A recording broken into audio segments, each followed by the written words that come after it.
Everybody, and a good Erev Shabbos. Oh, It's so nice to see everybody. Welcome to this week's Around Our Shabbos Table.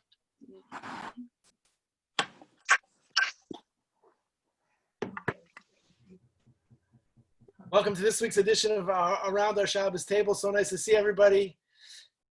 As we say each week, we love this opportunity. Hello, dear beloved Chef Meir.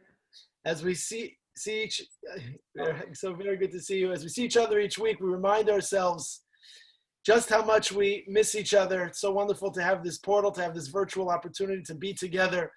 But we are anxious and enthusiastic and optimistic and can't wait for when we can actually be together physically. So this is just an opportunity to keep us on the on-deck circle and in a holding pattern till we can actually be together. We're yearning for that. We're waiting for that. Yeshua Hashem K'Erev Ayin.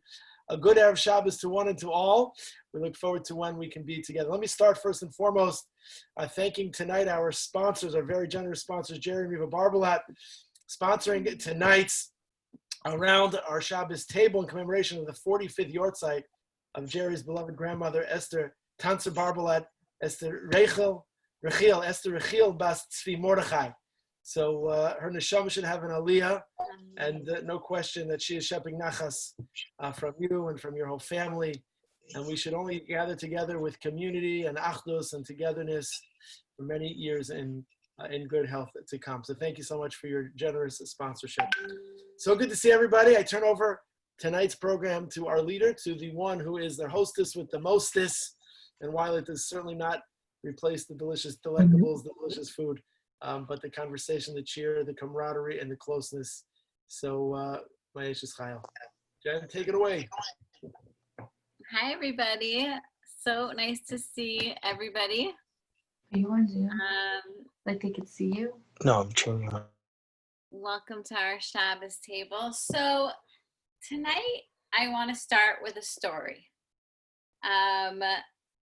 This is a true story, a day in the life of my week. So one of my children, who it's going to be given away that it's one of the girls, she over the past few weeks has been losing things. It's a sore topic. And we have found two of the three things that she has lost, and they are all very important and expensive things, important or expensive. So here's the story. One of the things that someone lost was an earring, a very beautiful earring. And it was a little bit harried because she needed this earring to be able to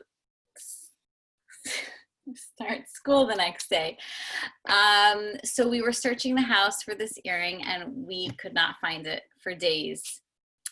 So finally, out of major desperation, I decided to open up the vacuum cleaner bag. And that is serious desperation. No? Yes. That's like major. That's mega. I've probably done that like twice in my life, open up the vacuum cleaner bag. So I've done it no times in my life. Zero. Straight zero. So I opened up the vacuum cleaner bag. By the way, this was at like 6 a.m. one morning. And that was my morning, opening up the vacuum cleaner bag and sneezing for the next 2 hours. And I did not find the earring, although I did find a few lost toys that we were very excited about. And, but no earring. So then I realized that we were out of vacuum cleaner bags. So now that I destroyed this one, now we needed new ones. So I went on to, we have one of those, what are they called? Like the internal vacuum cleaners. I think they're called the internal vacuum cleaners. No, they're not. They're not. Linda, what are they called? They're called, that's what they're called. Central It was on the tip of my tongue. I knew it. I had it there. So I had to call the company, and it has like a little sticker on my thing, which on the vacuum cleaner, and which I haven't looked at in years. And I called and said I need vacuum bags, and they said, you know, you're like overdue like 3 years for getting service on your vacuum cleaner. I'm like, perfect. So instead of getting vacuum cleaner bags, I had to get like hundreds of dollars worth of other things. And they came to service our vacuum cleaner. And he told me that it's a really good thing that I called because there was something that was like about to be really bad in my central vacuum cleaner, and it would have like killed the whole motor if I hadn't serviced it just right in time when I did. So when my child came home from school, I said, sweetheart, we didn't find your earring, but thank you so much because now we saved our vacuum cleaner. So where am I going with the story, you're wondering? Well, we have to see in the story of our day-to-day lives, Go ahead. Hashem's hand in our lives. And because this child lost their earring, we were able to save our vacuum cleaner. And in the littlest things, we can be thankful to Hashem. And P.S., just so you know, we found the earring.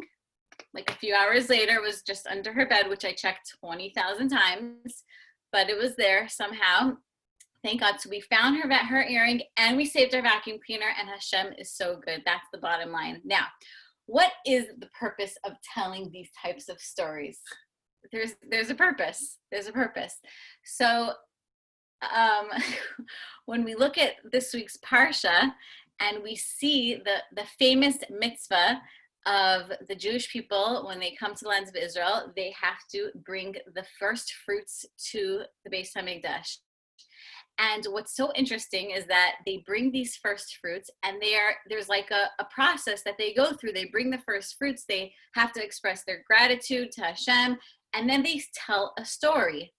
They tell the story that is familiar to you from Pesach night, Rami Oved Avi, that my ancestor was an Armenian grandfather, and it tells the whole story about Lavan. And that's what happens when we're bringing Bikurim. And the question is, why do we start telling the story of our past when we're bringing the first fruits?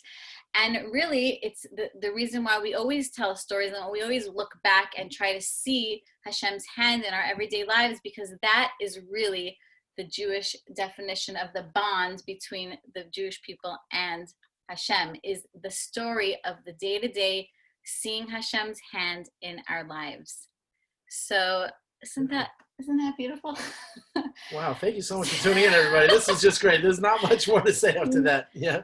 So beautiful, powerful. So it's really we are people that we share our story all the time. That's like we share the story of Yetzias Mitzrayim several times a day, several times a year. In many of our prayers, we're always sharing our story. We share our story with our children. We believe so strongly in educating our children about the Jewish story, because that is really the reason that we are able to still be here today and to be able to pass on such a rich and valuable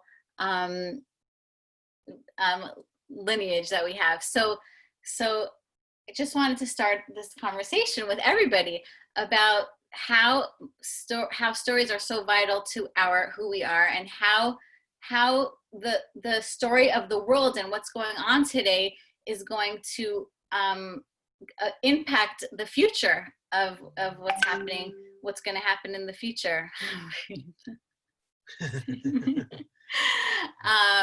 So the first thing that was coming to my mind is, how the Jewish people tell their story, and how other nations or the American people or the Israeli people, all the different nations have their ways of telling the story. And we're seeing a lot of this type of storytelling going on today, and the positive ways of telling your story, and maybe negative ways of telling your story. And I just wanted to know what you had to say about that.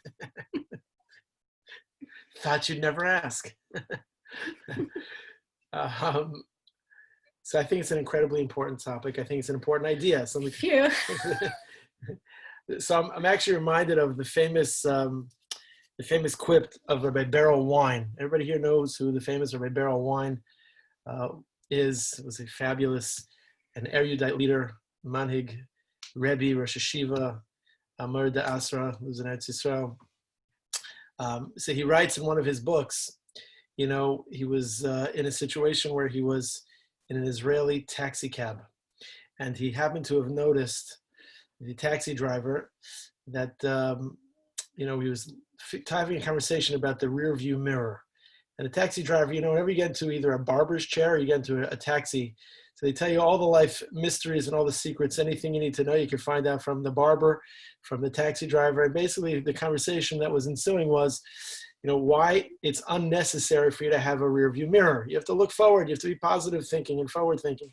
And Rebbetzin once said that in order for a person to be able to move forward, you have to be able to first look behind you in your rear view mirror. You have to use that reflective moment, those times where you can think about and ponder what took place yesterday and yesteryear. And that is what motivates and animates not just the present, but obviously the future. So I happen to think the reason why this is such an important topic is that, so I'm sure each of you have different commentary about, kind of what it is I'm about to say in response to this important question, important conversation is, so like everybody's raised in a different way. And I actually worry greatly about the story, and the story that's not told, or the story that's not told so well. One of the things that's, spoken about much in the Israeli-Palestinian conflict, for example, leaving politics off to the side, but just parenthetically, just to touch it briefly, is that one of the great tragedies ultimately about the Jewish story is that we're not really the best storytellers. We're good storytellers in theory. We're storytellers when it comes to, Passover and in theory. But for those who feel that there's been an injustice, whether there's been persecution, whether the story that's being told is true or not true, we're not the best storytellers. We're not storytellers, like Yehuda Avner of blessed memory said that the Palestinians have done a great job of telling a story. And we're not doing a great job of telling a story. And it's not convincing and it's not inspiring, whatever it would be. And I've actually thought much about that, because my childhood, my personal upbringing, and obviously everybody's upbringing is different and it's unique and it's, peppered with a whole host of just different variables. My childhood was filled with, lap time, hearing stories from my bubby and my grandpa about, my bubby's childhood and her siblings and the struggles and the, and the locations and the travels along the way and the triumphs and the victories and the things along the way that made it like real for me in my life. So like I knew the characters of her childhood. I knew the people in her life, and the story was so etched in stone. I mean, so much so, it sounds so funny almost. But even like my namesake, I was named after my bubby's father. So to my bubby and to my bubby's whole family, that whole side of the family, that was like major news. That was like a big deal.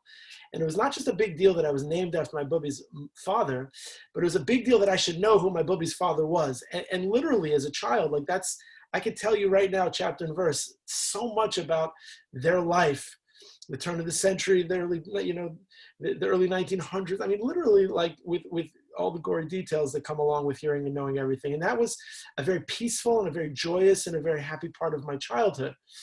And now fast forward, and now we find ourselves, 5, 7, 80, 2020. I'm wondering how much storytelling is being told. I've spent, my kids will tell you, all of the bedtime, stories. I wasn't a big bedtime story Jen does a lot of the reading to the kids' books. I make my own stories. So the kids know that, I'll make up all of these like fairy tales and stories, and the characters in the fairy tales are my bubby and my grandpa and their siblings and their life. Not because I'm worried that they're going to be bored hearing the stories, as I wasn't. I wasn't bored. I was literally on the edge of my seat. I don't know, just because of the enchanted relationship I had with my bubby. But I wanted them and want them to, to hear the stories. And literally my little Yitzi, who's hearing stories now, I put him to bed and I tell him these stories. I worry about people who tell stories. Mayor, who's on, I see our beloved Mayor. We want the story of your childhood and your life to be told, for no other reason that history, we don't want to have it repeat itself in the dark demons for which you lived and survived, the horrific annals of history of the Shoah. And that only happens when you reflect and when you think and you contemplate and I'm so worried about the fact that people are so impatient and so present-minded and are so not future thinking. And ultimately what that means for so many people is that they're not really reflecting on the past the way they were. The stories aren't necessarily being told. People are so preoccupied with latest news scrolls and which app you have, and you're spending so much time. I don't know if you get that screen time. You get the weekly screen time report. So if I get the weekly screen time report that I've improved my screen time, I'm down from like 6.5 hours to like 5.5 hours. That's like pathetic. Like who spends 5.5 hours on screen? Answers is that the whole world is doing that. And what happens, the casualty of war, if you will, the casualty of that is that we don't have time. We act so busy. I mean, I remember my childhood of literally hearing just stories after stories after stories that are like part of who I am. It shaped me and shapes me, and it shapes the way I tell stories to my own children. And here's I guess the bottom line is that not only is it that it's so important to tell stories so that children know and from where they come and the stock of life that they're supposed to cherish and value, but here's what's important is that the next generation has to know that what's going to happen eventually is that they're going to have to tell a story to their children, right? So if you don't live your life knowing that there's going to be a time where somebody is going to tell their story, your story, about their parent, about their grandparents, you don't see yourself in that way necessarily when you're younger. But when you get there, or when and you're a parent and you're a grandparent,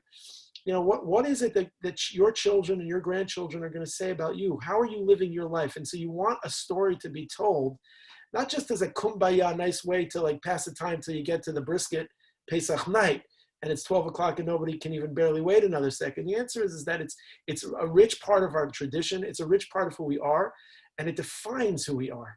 I was raised knowing who I was named after, and that was and is super mega significantly important to me. If you make that picture, like I have on my mantle there, literally a picture of my Wow. This is like in my office. I mean, this is like as real as can be. That is my great grandfather and my great grandmother, my great grandfather, who I'm named after. This is in my office, in my home office. It's one of the pictures with my bubby and my family, of course, and my this wife. is who Khan is named after.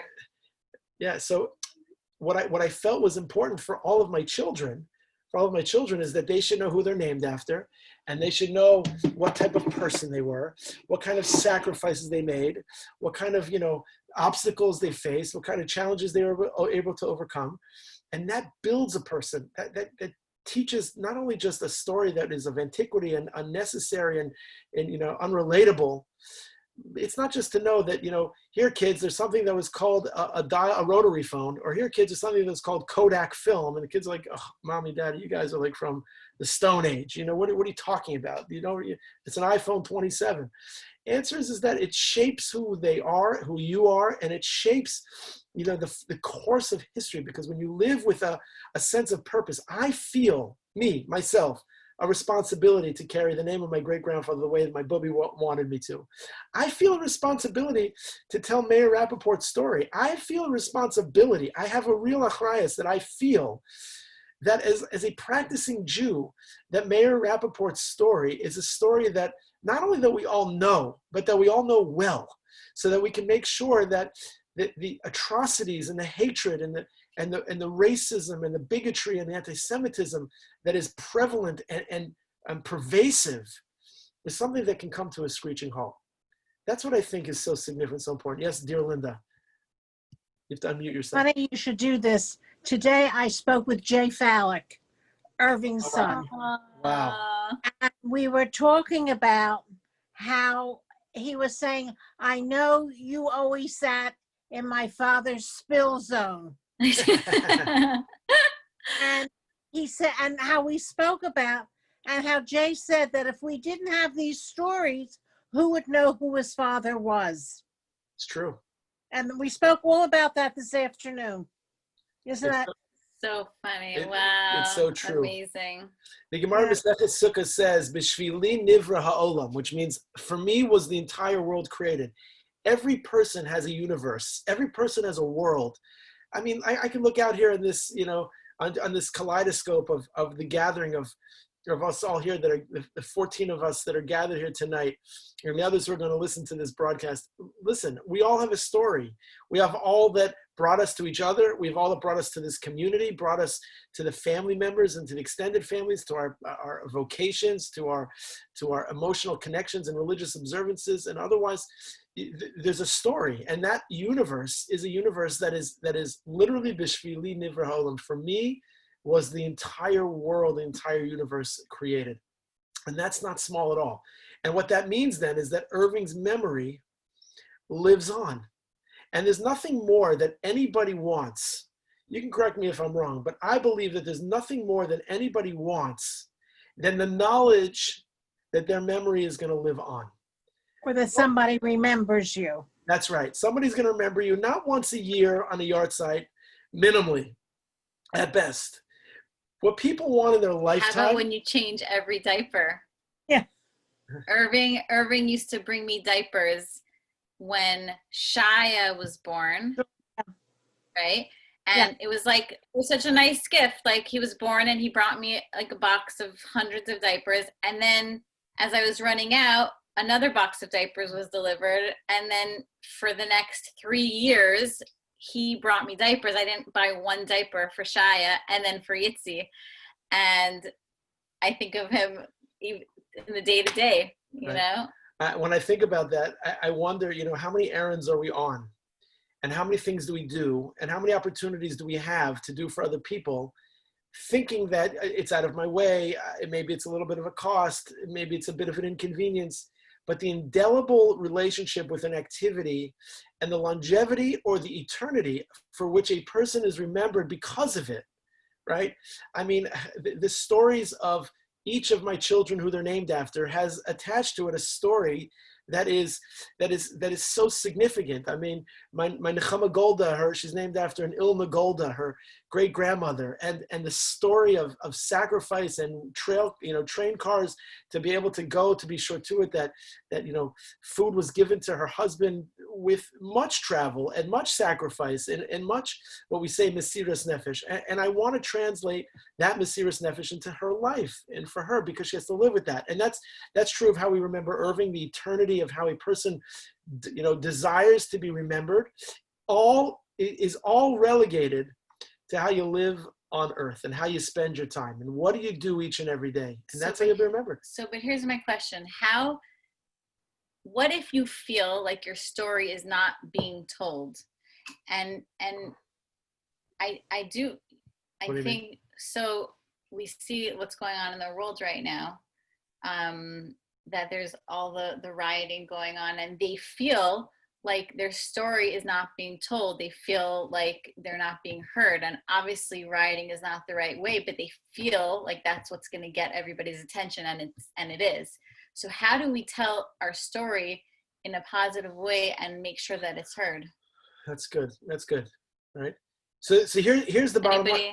We're telling our story no matter what. Like, we're either telling our story through positive acts or negative acts, right? So I wonder, of all the rioters, right, who are trying to tell a story, is it working? I mean, is it really efficient? Is anybody even thinking about the message that's being told or being hoped to be espoused? The answer is, I mean, I can speak for myself. I'm a world leading authority in my own opinion. The answer is it's not, because what's focused on more is the rioting and the looting and the disobedience and a variety of just incivilities. And what's lost tragically, actually, I say that tragically, what's lost is the under the vitriol of that want behavior, is that there's a story that's needed. There are injustices that are being had. There's persecutions that are being done. There's brutality that's happening around the world. There are bridges that are being scorched. There are railroad trackways that are not being laid. There's a variety of things that are being lost.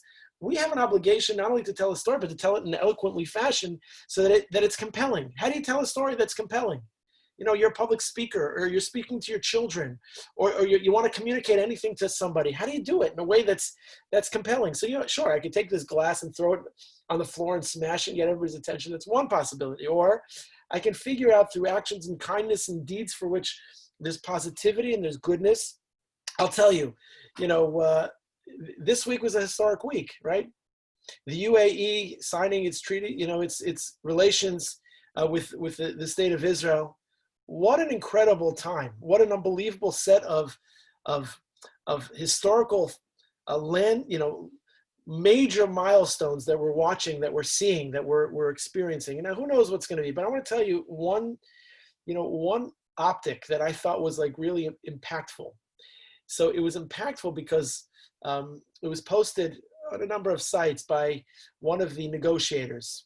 And apparently what happened in the aftermath of the agreement signed between Israel and the United Arab Emirates was that young people from each of those nations were now able, it was actually via Zoom, young professionals, the young professionals, they had a young professionals gathering of entrepreneurs that gathered over Zoom.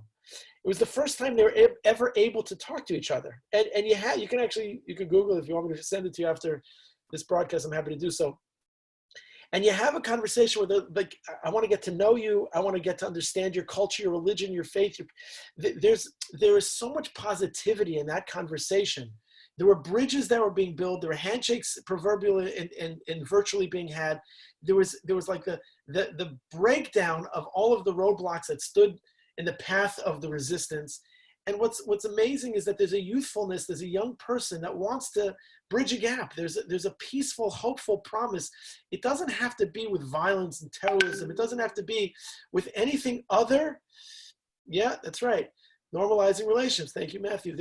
Matthew just sent me the links. If anybody wants it afterwards, I'll forward that to you.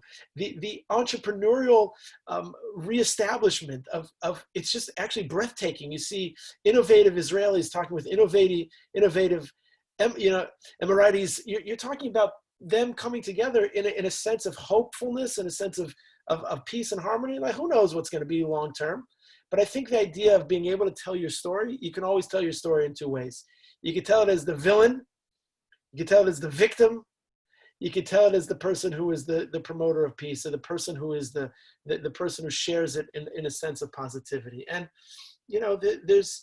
there's stories that are being told. And I just, again, drawing upon Meir, who's here, the story of hope and the story of the tefillin that's wrapped over the numbers every single day on a daily chakras, the concept of realizing, right? I hear Meir's words, Meir, I hear your words saying, emunah, have the emunah. I hear those words like shake my core, and they shake my core because they come from you.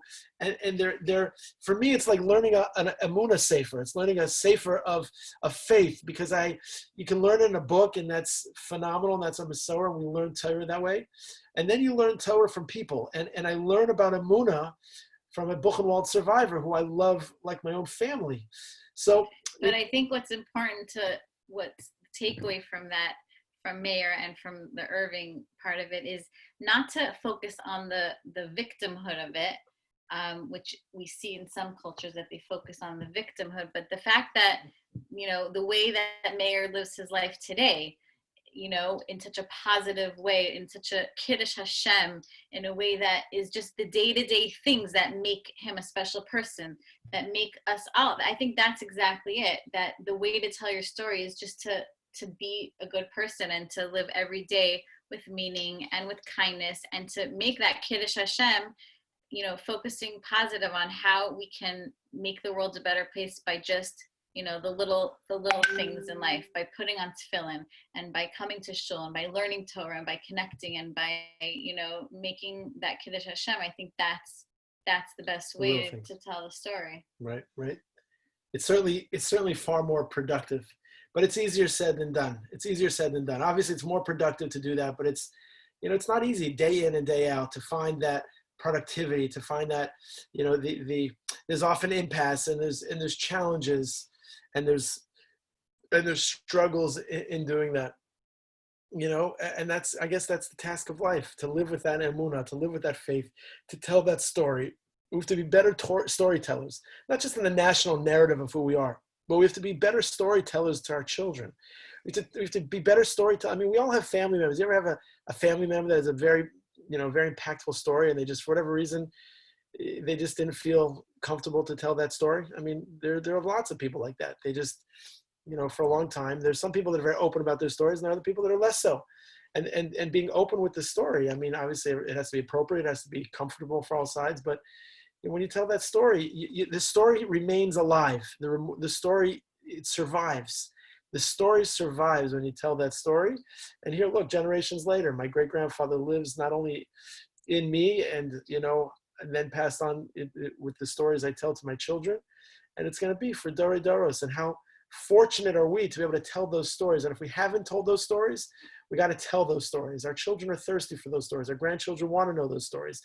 How did you meet your spouse? And what were the circumstances that your first job or your first apartment or your first struggle and your first triumph and your gaffe, your faux pas, your stumble, where have you been in life, been able to be successful despite challenges? There's stories that are to be told. And that's the story and the narrative of the Jewish people. But it's certainly far easier said than done. And I think it finds itself in all areas of life, literally all areas of life, from the mundane, the most mundane, to the most sophisticated. And that's like one of the greatest challenges that we can find ourselves. And here's my question for the Rebbetzin, just to put it back on you, if that's okay. Can I do it? Am I allowed to do that? Linda, what do you say? Is that fair?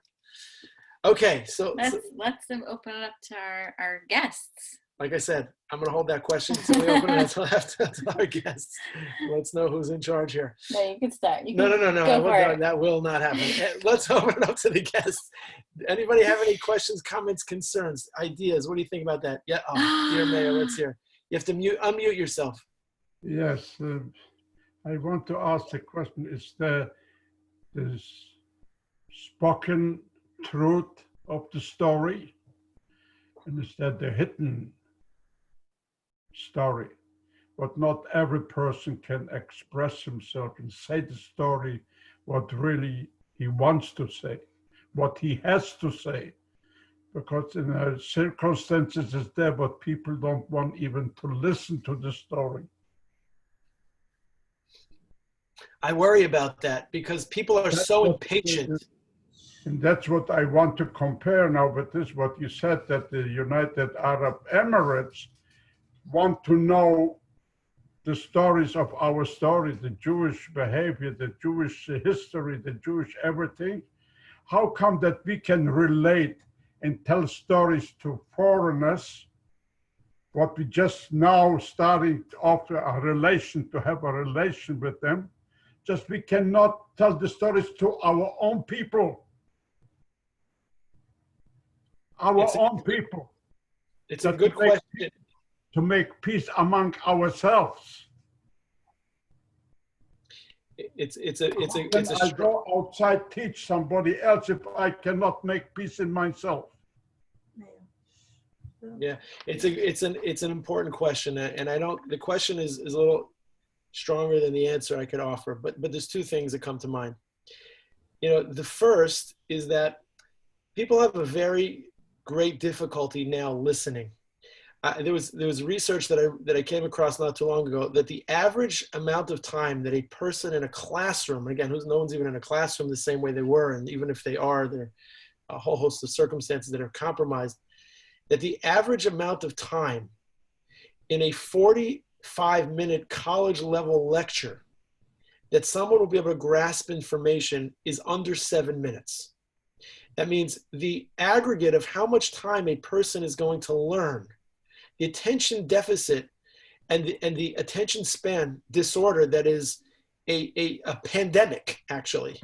I know I don't want to use that word out too loosely, but there's a pandemic of sorts of attention deficit that people are so in a rush and so jittery. Put your phone on airplane mode for 1 hour so you can read the book you wanted to read, or to study the Talmud that you wanted to study, or make that phone call to somebody. You feel nervous, you feel jittery, you feel unsettled, you feel there's so much rushing. That's number one. So I agree with you. The people are woefully in a rush. But I think, listen, I don't know the ultimate answer to that question. It's a very powerful question. But I'll tell you what I've often thought. Part of the reason why, even among our own people, there's a little bit of reticence and hesitancy to accept the story the same way, I believe. Part of the reason is because for us, when we tell the story, it holds us responsible.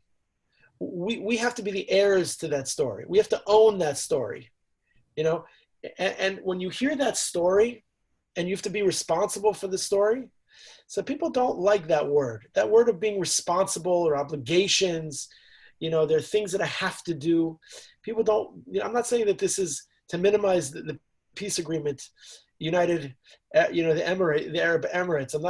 I'm not diminishing the peace agreements. It's historic. It's extraordinary. These are unprecedented times in many ways, even beyond this. But what holds people responsible? It's all about, I'll do this for you if you do this for me. It's a tit for tat. It's a relationship of give and take.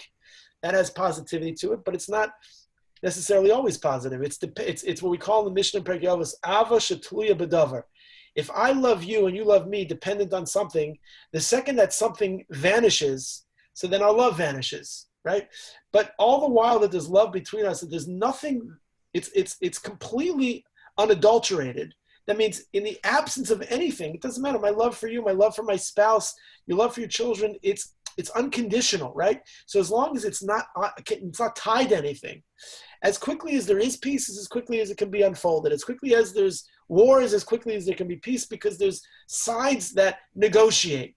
We all don't have any clue as to what the negotiating behind backdoor negotiations took place. There might have been, we know what we know.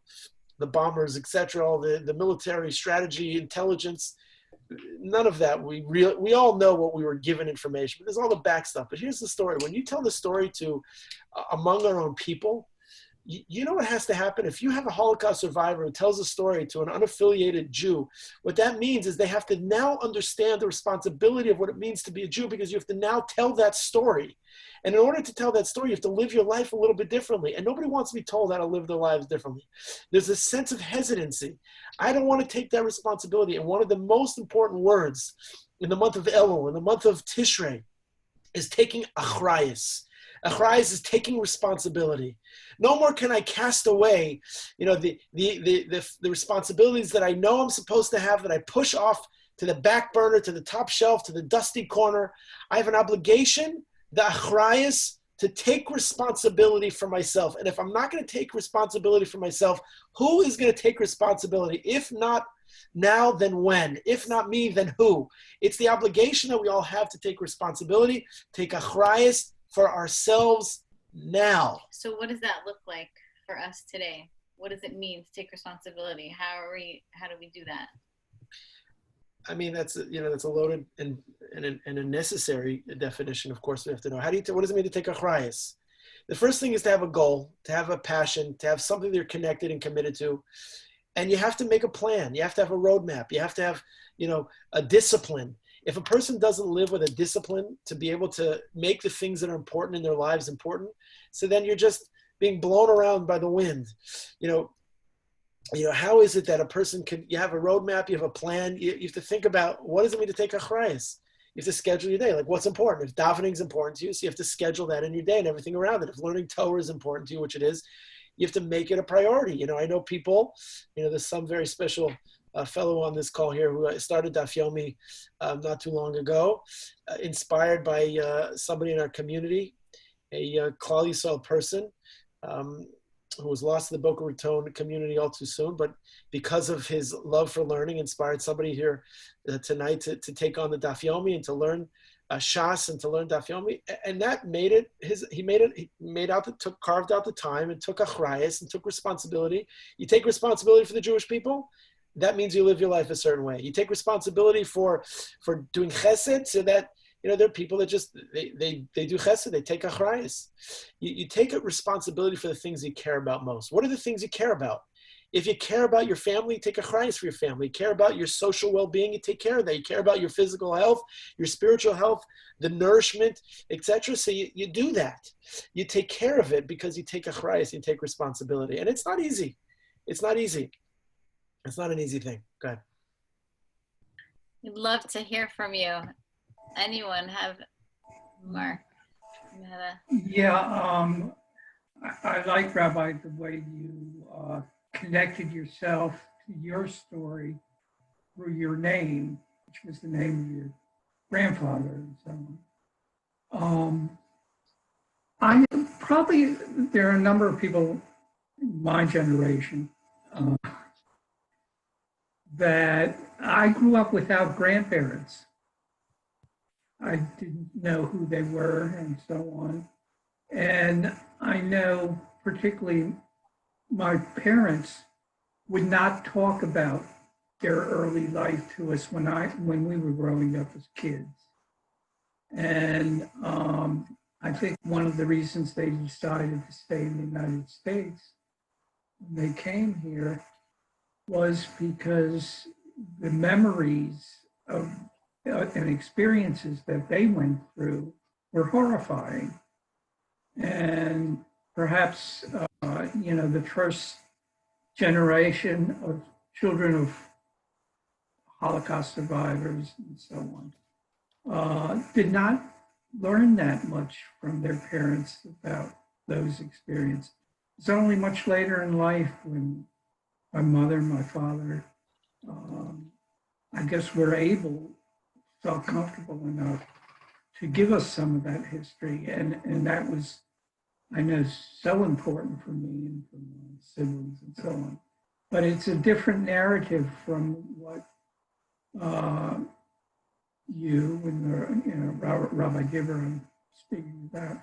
It's a much different kind of experience. I mean, my parents' early lives growing up was so remote from the kinds of experiences that I had growing up. Right. Yeah, so it's a different kind of narrative, but it's something I hope I can own up to. Very challenging, but very important. And I think no matter what your relationship is to your family, to your descendants, to your grandchildren, children, we find a way to try to communicate that, because it's essential. It's important. We spend our waking hours trying to communicate and introduce things, even when it's like not so simple, even when it's not so easy. I'll give you an example. I guess I'll throw this at you. Something very basic, mundane, simple, but not. Take for example, I have my Eshes Chayil here, who is so committed to providing for our home. Right? We have, children that are dealing with their studies electronically, virtually. Some of them, she's dealing with her husband over here, who it's a full-time job and a half. But for example, like providing meals and comforts and functionality and all of that stuff. So take for example like the daily grind of providing so many meals every day for our whole family. So you want to give your children healthy lifestyle choices. You want to give them healthy foods. So like how do you do that? How do you there's like the health crave. The big food that everybody calls themselves healthy if they eat is kale, right? If you don't eat kale, then you're not healthy. If you eat kale, then you've kind of hit another level. So I guess like the question is, how do we introduce, on the daily grind of preparing and making sure there's nutrients and there's health and there's how do you introduce healthy habits into daily providing for kids? Like do you grind the kale and you put it into the food? Do you put it certain nutrients in there when they're not looking? Like it's a little different than telling the story, but how do you keep the message that you want to have even subliminal, because that subliminal message is necessary? What do you do? What's your secret? What's your specialty? Any special recipe? How do you keep everybody eating healthy, doing what's right, even though sometimes we don't necessarily? I think that the only way to do it is to find things, whether it's food, whether it's habits that are enjoyable, because nobody's going to continue doing with a healthy habit unless they like it. But how do you do that? Like, so not everybody likes to eat healthy food, and certainly our family we like to have snacks and treats and things like that. And when you're home more, you like to find yourself meander over to the closet. I don't know if you can relate to that, the snack closet. So we have a bunch of sticky fingers. How do you do that? I actually think that the kids are eating much healthier now that they're home than they did in school, because in school they have the peer pressure to bring tons and tons and tons of snacks that are not healthy. And at home, I can cut them up an apple and they're going for it. I can make them a smoothie and they love it. And they can have, actually the opposite was the problem, that when now that we're starting, one of the kids is going to school, they're like, what am I going to eat? I don't have a toaster. I don't have my fry pan for eggs, and I don't have my blender for a smoothie. We're eating so wholesome at home. Going out is now becoming the problem. So you never sneak things into our food? Really? We're live here. Is there any time that you like sneak some things that we should know about into the food? The best and how it relates to this conversation is like, you got to sneak sometimes your story into the story, so like, so that, sometimes it's unsuspecting, and sometimes it's organic, and it's through osmosis, and you don't realize you're telling the story, and that you then tell the story, and that just becomes your story. So you're an advocate of sneaking things into I didn't know. I'm an advocate of sneaking things into the food if you can do it in a very deft and a very creative way. And I just want to, because we've had the yummiest meals and never ending the yummiest meals that we've always enjoyed and all of you have enjoyed. But anybody here, you ever sneak healthy food into your kids' food? Make sure that it's your spouse's food, to make sure that everybody's eating the nutritious balanced diet. Yeah, Stephen, what do you say? I feel like Stephen, Mazal, you got a story. Mazal, come on, let's hear it. We want to hear it. It's too late. That's it. We saw in the Zoom room. Yeah, I don't do it, but my mom does it for my brother because he doesn't eat anything. So she'll make like spinach soup, but it's like all greens blended together, and it's spinach. So he'll eat it, thinking it's just spinach, and he'll be strong as Popeye. Oh, I can't believe it, because spinach, if my kids heard spinach, they would like run the other way. But okay. That's the only thing he'll eat that like without problem. Anything he'll like perform surgery on chicken so that it's Have those. Do you know anyone who performs surgery on chicken? No idea. I don't know anybody. not a single person. I have an old friend who actually told his little kids when they were very, very little that he gave them a thing of green beans and said, these are French fries. You eat them and you can ask for them as often as you want. And I'm telling you, like, when the kids like became like 6, 7, they realized. Let's put it this way: they had to have a number of meetings with the school guidance council. I remember starting off our parenting with good, wholesome, whole wheat bread, and the second we sent our kids to school, we were actually living in Israel, and the treat in Israel every Rosh Chodesh, they served our kids plain, soft white bread with chocolate spread and colored sprinkles. And that was the end of whole wheat bread in our house. Really, it's all school's fault. So do you? If you could keep them home and not expose them to what everybody else is eating, you can have a good, healthy home. So are you an advocate? So you're not an advocate of chocolate spread? Spread. No, chocolate spread. We had chocolate spread a few times, I think, after in that. Israel. No, but even after that, no, we didn't have that after. You got a chocolate spread sandwich. Akiva, did you have chocolate spread sandwiches when you lived in Israel? No? No, of course not. My daughters eat gamba and green stuff. They like it. We don't have that challenge. Wow. You told your kids that green beans are French fries. I feel like. You, Matthew. Our son has had a chocolate sandwich, Nutella chocolate sandwich, every single morning for breakfast since he was maybe 2.5 years old. To this day, every single morning, his breakfast is a chocolate sandwich. Oh my gosh. And now my daughter does it too. And what do you do for vitamins and minerals? You stick that in there? There's Melatonin. hazelnuts in Nutella, right? Melatonin. And tonight we're announcing Parent of the Year. You, Hockerman, you have just won Parent of the Year. A little Nutella sandwich spread and some melatonin. Do you spread the melatonin on the sandwich, or do you wait till night? That's a good idea. Hold on, Akiva, does your healthy habits come from your background or your wife's? Because she's Israeli. There's got to be chocolate spread in her past. I cannot answer that question with my wife absent. It's a mix of We'll answer for you. She's got chocolate Smart spread. man. No question about it. She's got chocolate spread in her veins. No. We have a whole cabinet of chocolate and candy, but that opens up on Shabbat. Beautiful. So that's the lesson of telling the story. It's figuring out how to kind of weave that in, and how to kind of make the message and the lessons that are most necessary, make that so so prevalent and so and so needed for us to tell our story. You talk about that chocolate cabinet that's only open on Shabbat. Akiva, tell me, do you ever sneak into that cabinet? Everybody's got an 11 o'clock burst of hunger. Do you ever 2 a.m. like that? 2 a.m.? Yeah. For real? 2 a.m. Do you set an alarm to go there for 2 a.m.?